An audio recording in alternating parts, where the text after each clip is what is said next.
இன்னைக்கு இலங்கை வெர்சஸ் இந்தியாவுக்கு இரண்டாவது ஒரு நாள் போட்டி. இன்னைக்கு தரமான சம்பவம் காத்துக்கிட்டு இருக்கு. எல்லாருமே ஆவலோட வெயிட் பண்ணிட்டு இருக்க. மறக்காம மேட்சை ஃபுல்லாக பாருங்க. அப்போதாங்க மேட்சில் இருக்கக்கூடிய அனல் அப்படி எரியும். அந்த எரியறதை பார்க்கும்போது வேற லெவலில் இருக்கும். இலங்கை என்னதான் ஃபர்ஸ்ட் ஒன்டியாவில் ட்ரா பண்ணியிருந்தாலுமே இன்னைக்கு அவங்கள வச்சு செய்கிறதுக்கு இந்தியா தரமாக வர போகிறாங்க.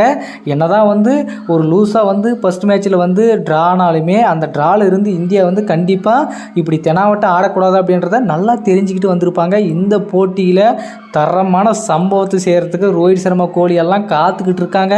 ஃபஸ்ட்டு ஒன்டியாவில் தான் எதிர்பாராத விதமாக இந்தியா கடைசியில் போய் மேட்சை கையில் விட்டுட்டாங்க. ஏதோ ஸ்ரீலங்காவுக்கு இருந்த நல்ல நேரத்தில் அவங்க மேட்ச் தோக்காமல் போயிட்டாங்க, ட்ரா பண்ணிட்டாங்க. பட் இருந்தாலுமே இந்தியா இந்த மேட்சுக்கு தயாராக இருக்காங்க. டாஸு போகிறதுக்கு இன்னும் அரை மணி நேரம் இருக்குது.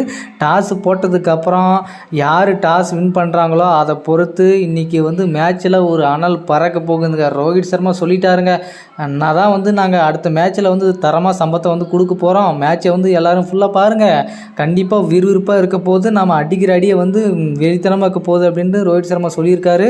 அந்த வெறித்தனத்தை இன்றைக்கி இரண்டாவது மேட்ச்சில் பார்க்க போகிறோம். இன்னும் கொஞ்ச நேரத்தில் மேட்ச் ஸ்டார்ட் ஆக போகுது. மறக்காமல் இன்றைக்கி மேட்ச்சை ஃபுல்லாக பாருங்கள். ஒரு என்டர்டெயின்மெண்ட் இருக்க போகுது. ஆனால் உண்மையாக சொல்லணும்னா ஃபஸ்ட்டு மேட்ச்லேயே ஃபுல் என்டர்டெயின்மெண்ட் தான். ஸ்ரீலங்கா இப்படி பவுலிங் போடுவாங்களான்ட்டு கொஞ்சம் ஆச்சரியமாக தான் இருந்துச்சு. ஆனால் கடைசியில் வச்சாரு பாருங்க அசலங்கா.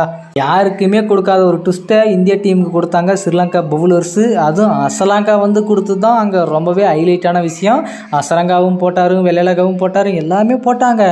பட் கடைசியில் அந்த அக்ஷத் திங்கை எடுத்தாருங்க பாருங்கள் விக்கெட்டு. சிவம் துபே விக்கெட் எடுத்தால் பாருங்கள், அங்கே தாங்க மேட்சையே டோட்டலாக மாறிடுச்சு. இருந்தாலுமே சிவம் துபே கடைசி வரைக்கும் போராடினார். அவர் அடித்த அந்த 4 ரன் தான் மேட்சையே சூப்பர் ஓவர் மீன்ஸ் ட்ரா ஆச்சு.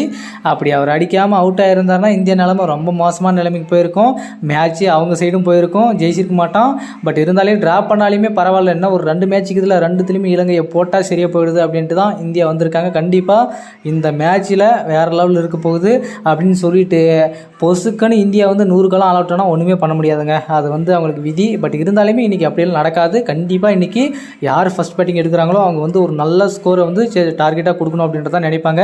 ஒருவேளை இன்றைக்கி இந்தியா சேசிங் எடுத்தாங்கன்னா கண்டிப்பாக கோலியுடைய 100 பார்க்கறதுக்கு ஒரு வாய்ப்பு கிடைக்குமா அப்படின்றத பார்ப்போம். இதே தான் செகண்ட் ஒன்டியோ ஃபஸ்ட் ஒன்டியிலையும் சொன்னேன், கோலி கண்டிப்பாக 100 அடிப்பார் அப்படின்ட்டு. எங்கே அவர் அடிக்கிற மாதிரியே தெரில. ஒரு சின்ன பாலுக்கு போய் அவர் எல்பிடபிள் ஆகி கடைசியில் அதையும் ரிவ்யூ எடுத்து அந்த ரிவ்யூவும் ப்ளம்ப் ஆகி எதுக்கு நமக்கு ரிவ்யூ கம்முன்னு போயிருந்தாவாச்சு அது நல்லா ஒரு ரிவ்யூவாவது மிச்சமாக இருந்திருக்கும். ஆனால் கோலி அன்னைக்கு ஒரு தப்பான டிசிஷன் எடுத்துட்டாரு. ஆனால் இன்றைக்கி இந்த 2வது போட்டியில் கண்டிப்பாக ரோஹித் சர்மா அடிப்பார், கோலி அடிப்பாருன்ட்டு எல்லாருமே அடிப்பாங்கன்னு சொல்கிறோம். ஆனால் அவங்க அடிக்க மாட்டேன்றாங்களே. பார்ப்போம் என்ன நடக்க போகுது அப்படின்ட்டு. மக்களே, இன்றைக்கி 2வது ஓடியில் இந்தியா எந்த மாதிரியான பர்ஃபார்மன்ஸ் கொடுக்குறாங்க அப்படின்றத பொறுத்து நம்ம வெயிட் பண்ணி காத்துட்ருப்போம்.